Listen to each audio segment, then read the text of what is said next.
Hi everyone, welcome back to another video from Apps Academy. Today in this video, I'm going to show you how to generate images in ChatGPT application on your mobile device. So let's get started.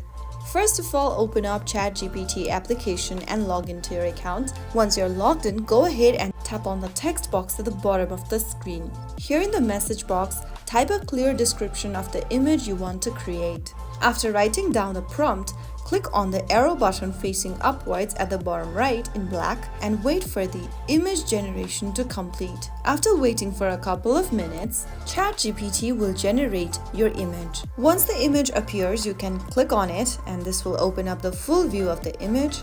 Now you can download the image by tapping Save at the bottom of the screen, and you may also need to allow access for ChatGPT to add the image to your photos, and that's how you will be able to create or ask ChatGPT to generate AI images quickly and easily. If you found the video helpful, don't forget to like, share and subscribe to the channel. I will be back again in the next episode. Thank you for watching.